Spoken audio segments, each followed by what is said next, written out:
Ini tanggapan kita ikuti aja proses hukum. Karena di pengadilan kan dari 650 M. Iya. Oh ya? Ya coba nanti kita lihat. Saya belum tahu. Iya, benar.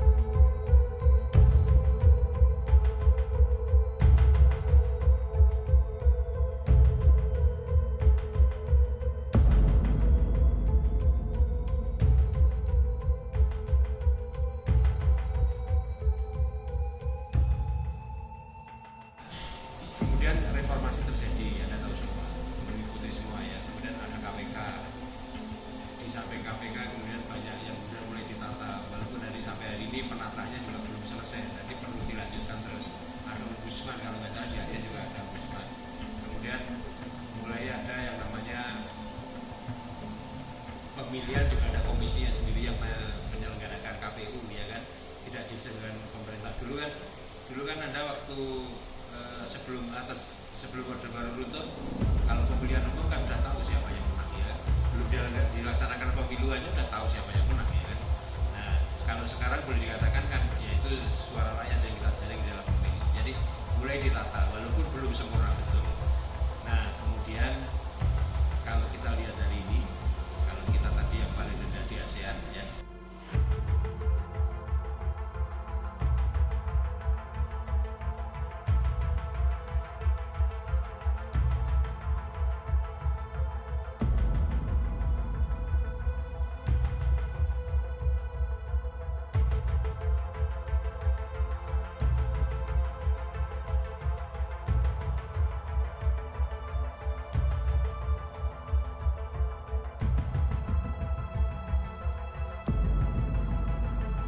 Sudah ada wilayah Pak. Dan nanti wilayah satu ini di jalannya termasuk Aceh itu nanti mendapat perhatian lebih terkait dengan jauh-jauh. Tapi seperti apa pasca penangkapan Pak Gubernur kemarin? Ya bukan hanya penangkapan, kan banyak hal yang perlu diperbaiki ya. Jadi kalau teman-teman di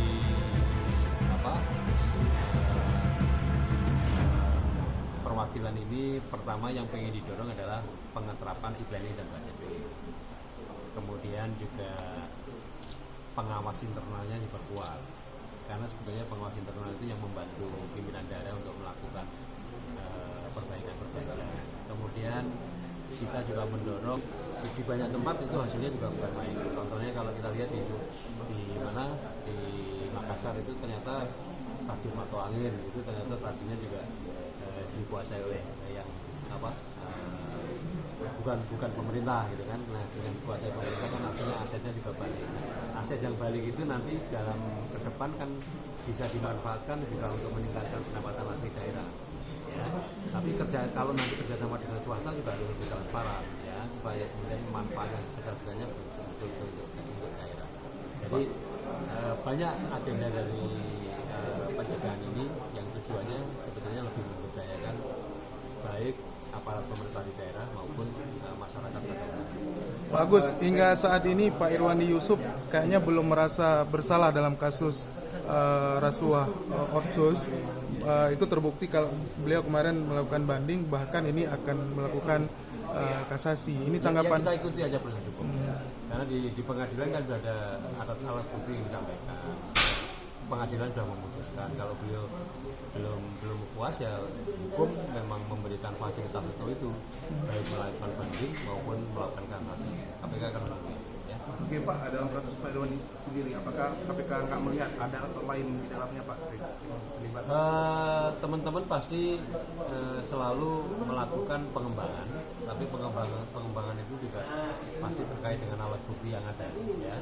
Jadi saya belum mendapat laporan yang paling baru mengenai pengembangannya kemana, tapi mereka pasti kemudian setiap ada putusan pasti kemudian nanti ada laporan pengembangan penyidikan, juga laporan hasil persidangan di pengadilan. Tapi KPK sendiri Pak meyakini nggak ada aktor lain? Ya belum tahu kan nggak bisa di seperti itu. Kita kan harus melihat laporannya dulu ya. Pak, laporan 650M yang dulu pernah dilaporkan oleh Gerak ke KPK, sejauh mana sih Pak? Aku nggak hafal laporanmu, jadi laporan yang mana? Yang ini Pak, yang dana Otsus, yang dana Kombatan 650 ya, dilaporkan oleh Gerak langsung pada Bu Basaria Panjaitan. Oh coba nanti kita lihat. Sekarang saya nggak hafal persis laporannya ini.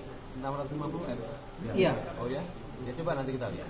Saya belum tahu. Ya, kemudian satu lagi kasus dana pemotongan dana beasiswa aspirasi DPRA. Apakah juga ada? Sudah dilaporkan? Sudah dilaporkan ya Mas Kala? Sudah. Coba nanti kita lihat karena saya nggak hafal betul laporan. Saya tadi saya bilang ada 6.000 laporan dan biasanya kita full bucket pengumpulan bahan keterangan itu akan turun dari Biro Humas, Dumas, Biro Pengaduan Masyarakat itu akan turun kalau alat bukti awalnya kuat. Ya. Jadi makanya kita kan nggak mau misalkan mengadu itu hanya memfitnah, harus disertai alat bukti. Padahal kalau kemudian pengaduan itu kuat, kemudian nanti masuk ke proses sidang pengadilan, KPK sudah 2 kali loh memberikan hadiah kepada pelapor, ya kan 1,5 per mil dari uang negara yang dikembalikan dan menjadi haknya pelapor. Itu kan PP-nya akan ada, ya. Jadi KPK sudah 2 kali dan pelapornya kan dilindungi. Sampai hari ini Anda nggak akan tahu siapa yang diberi hadiah kepada KPK karena dilindungi. Ya. Pak Agus, satu lagi terkait dana hibah. Baru-baru ini kan ada polemik juga dana hibah di Aceh karena tidak masuk e-planning. Kemudian ada Permendagri yang mengatur sehingga terjadi polemik antara eksekutif dan legislatif. Dan ini hampir sering terjadi nih Pak Agus. Makanya kalau spesifik daerah itu saya belum tahu. Akan saya pelajari dulu ya. Oke. Terkait kasus yang di supervisi Pak, kan ada beberapa yang oh ya, disampaikan. kalau supervisi itu nanti kerjanya Pak Pulung juga. Jadi supervisi itu mulai dari ISPDP ya.